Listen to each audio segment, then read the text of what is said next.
Case जो है Pakala Narayana Swami versus king emperor. अब आप सोचेंगे केस हम लोग कहीं पढ़ा था, ये केस हम लोगों ने कन्फेशन की डेफिनेशन इसी केस में दिया गया था, हम लोग केस वहाँ पढ़े थे।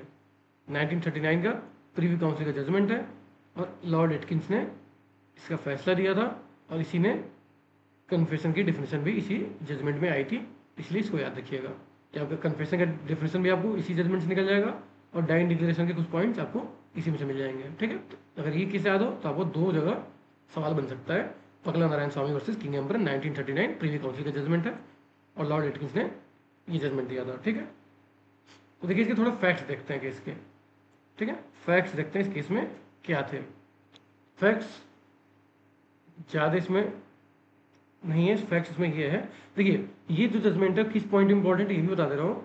देखिए मैंने बताया था कि डाइन डिक्लेरेशन जो है वो या तो कॉज ऑफ इंजरी बताए तो वो सिंपल हो जाएगा, कॉज ऑफ डेथ बताए वो सिंपल। दूसरा पॉइंट होता कि एनी ऑफ द सर्कमस्टांस के बारे में बताए जो किसी एक ट्रांजेक्शन का पार्ट है जो कि डेथ में रिजल्ट किया है।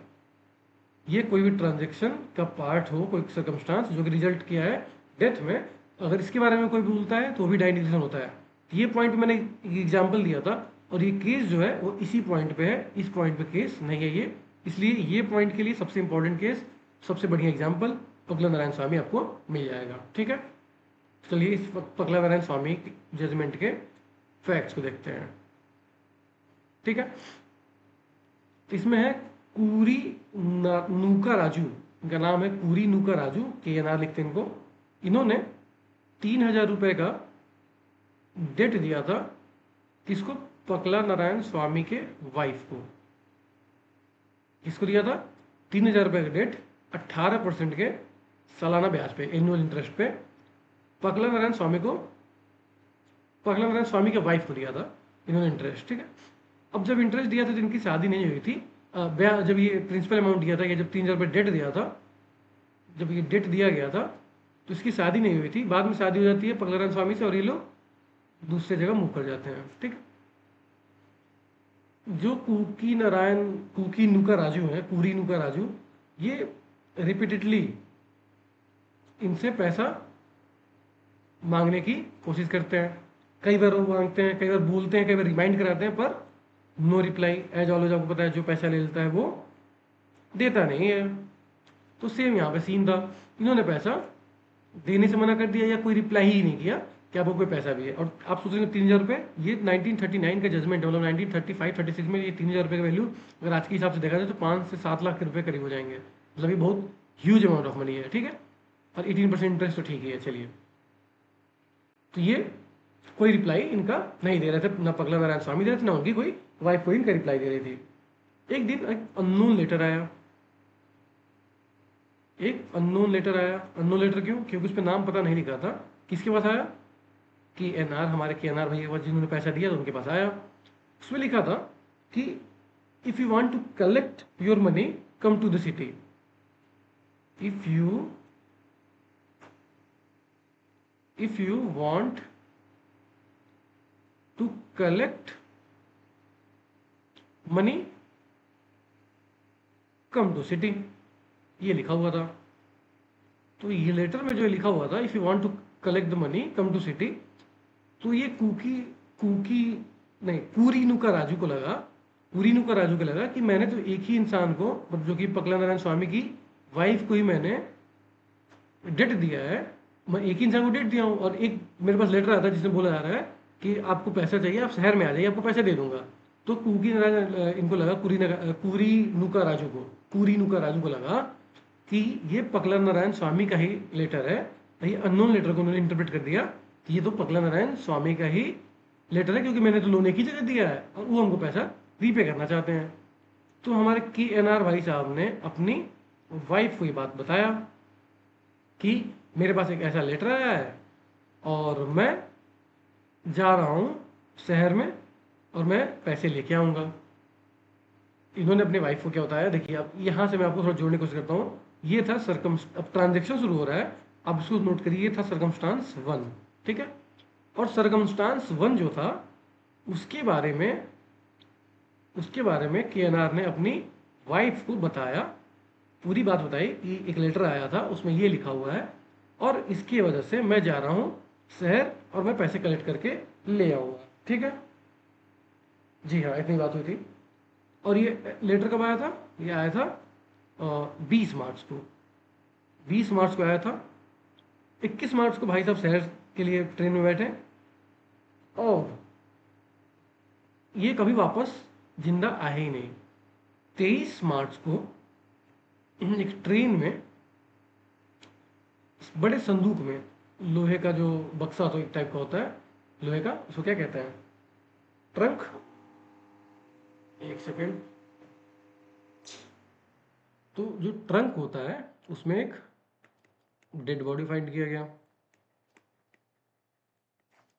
ट्रंक में डेड बॉडी कैसे? 7 पीसेज में, आई थिंक ये डेड बॉडी जो थी 7 टुकड़ों में थी, 7 पीसेज में। ठीक है, ये फाइंड किया गया। ठीक है, और बाद में ये इनकी वाइफ ने इनको पहचान लिया कि हाँ ये मेरे हस्बैंड ही हैं। ठीक है, अब ये जो ट्रेन था इसके एसी कंपार्टमेंट में, एसी वाले डिब्बे में ये डेड बॉडी फाइंड किया गया जो कि ट्रंक में था, जो कि ट्रंक के अंदर 7 टुकड़ों में था। और वाइफ ने पहचाना कि ये मेरे हस्बैंड ही हैं। ठीक है, यहाँ तक तो ठीक है। और कुछ फैक्ट्स देखते हैं क्या था इस केस में।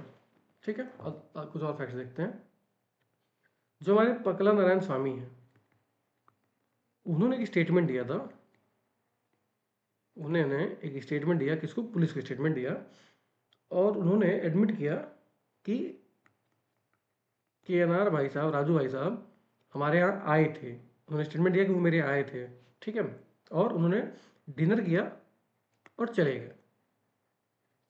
उन्होंने डिनर किया और चले गए, उसके बाद का मुझे नहीं पता। इन्होंने एक स्टेटमेंट दिया, ठीक है, पकला नारायण स्वामी ने, कि राजू साहब हमारे घर आए थे, उन्होंने डिनर किया और फिर चले गए, हमारे उसके आगे कोई बात नहीं और मैं कुछ उनके बारे में नहीं जानता। ठीक है, एक धोबी था, उसका स्टेटमेंट ये है, धोबी का स्टेटमेंट ये है कि ये जो ट्रंक है, ट्रंक मतलब ये जो बक्सा जिसमें डेड बॉडी मिली है, वो मुझे पकला नारायण स्वामी ने ही बनाने के लिए बोला था या लाने के लिए बोला था। एक ट्रंक मेकर है जिसने बक्सा बनाया है, उसका भी स्टेटमेंट अभी आएगा। ट्रंक मेकर से बक्सा लाने के लिए धोबी को किसने कहा था? पकला नारायण स्वामी ने। ये किसका स्टेटमेंट है? ये उस धोबी का स्टेटमेंट है। ठीक है, कि ट्रंक लाने के लिए पकला नारायण स्वामी ने ही बोला था। ट्रंक मेकर का स्टेटमेंट ये है कि इसने रिकॉग्नाइज किया, स्टेटमेंट क्या है, इसने अपने बक्से को रिकॉग्नाइज किया कि हाँ ये बक्सा मैंने ही बनाया था और पगला नारायण स्वामी के कहने पे मैंने ये बक्सा बनाया था। ठीक है, ये फैक्ट्स और है। और क्या है? चेतका ड्राइवर समझते हैं आप?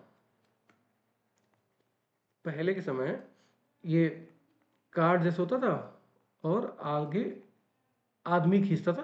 तो पहले यहाँ पे घोड़े गाड़ी नहीं होते थे, तो ये कार्ड को आदमी जो खींचता था उसको कहते थे चेतका ड्राइवर, इसको कहते थे चेतका, इसका चेतका ड्राइवर। तो चेतका ड्राइवर का भी स्टेटमेंट हमारे पास है। चेतका ड्राइवर का हुआ क्या था कि जब ये पकला नारायण स्वामी वो बक्सा लेके जा रहे थे तो बक्सा बहुत भारी हुआ होगा, तो इसने पूछा कि ये बक्सा इतना भारी क्यों है, क्या है इसके अंदर। तो इन्होंने बोला पकला नारायण स्वामी ने कि भाई तुमसे क्या मतलब है, तुम्हारा काम है जो यहाँ पे स्टेशन ले जाना, तुम स्टेशन लेके चलो। तो ये स्टेटमेंट चेतका ड्राइवर ने दिया कि हाँ ये हैवी जो बक्सा था काफ़ी हैवी था और मैं ही लेके पकला नारायण स्वामी के साथ रेलवे स्टेशन गया था। और प्लस ये हमारी कहासुनी भी यहाँ पे हुई थी, ये भी इसने बोल दिया। ठीक है, अब बताइए इस केस में क्या डाइन डिक्लेरेशन आपको कहीं दिख रहा है? मोटिव, कंडक्ट कुछ दिख रहा है? तो कि डाइन डिक्लेरेशन वाली जो बात है वो इंपॉर्टेंट है इस केस में। क्यों?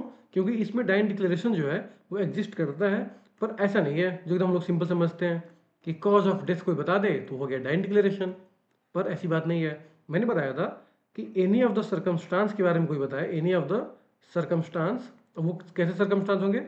जो एक ट्रांजेक्शन के पार्ट हैं, और वो कैसा ट्रांजेक्शन है? जो इस पर्सन का डेथ रिजल्ट किया है। ठीक है, अब देखिए मैं दिखाता हूँ आपको सर्कमस्टांस। मैंने आपको इसे C1 वहाँ लिखा था। ये पहला एक सर्कमस्टांस है। दूसरा सर्कमस्टांस क्या है कि इन्होंने साथ में एग्जिस्ट करता है कि नहीं। अभी तो हम डाइन डिक्लेरेशन पढ़ रहे हैं, तो डाइन डिक्लेरेशन है कि नहीं। क्योंकि हम लोग पढ़ रहे हैं डाइंग डिक्लेरेशन। तो मैंने बताया था कि हम लोग अगर कोई सर्कमस्टांस के बारे में बता रहा है तो भी डाइंग डिक्लेरेशन हो सकता है।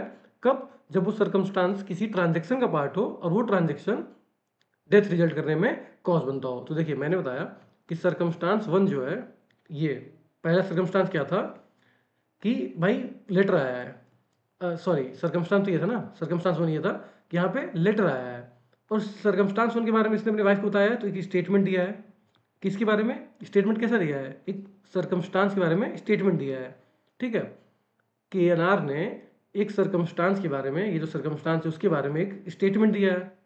ठीक है, क्या ये स्टेटमेंट डाइंग डिक्लेरेशन होगा?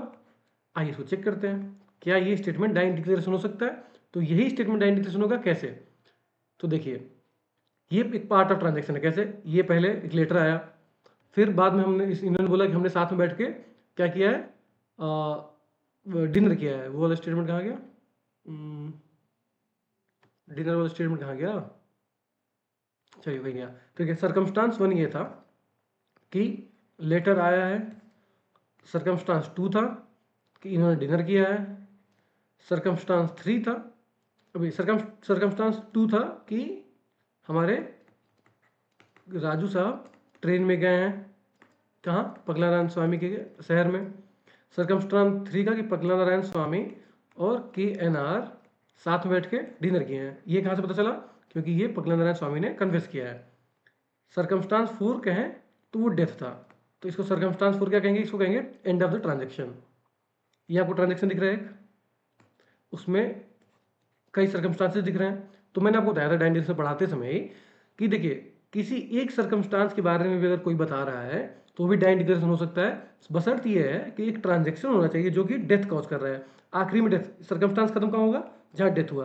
तो ये कंफर्म है कि डेथ हो चुका है, सर्कमस्टांस हमारा ट्रांजेक्शन वहाँ खत्म हो गया। तो ये जो पॉइंट 1 है, ये पॉइंट 2 है, वही पॉइंट 3 है। इसमें से किसी के बारे में भी अगर कोई बताता है तो वो डाइंग डिक्लेरेशन हो जाएगा। तो देखिए यहाँ पे लेटर के बारे में इन्होंने राजू भाई साहब ने अपनी वाइफ को बताया था।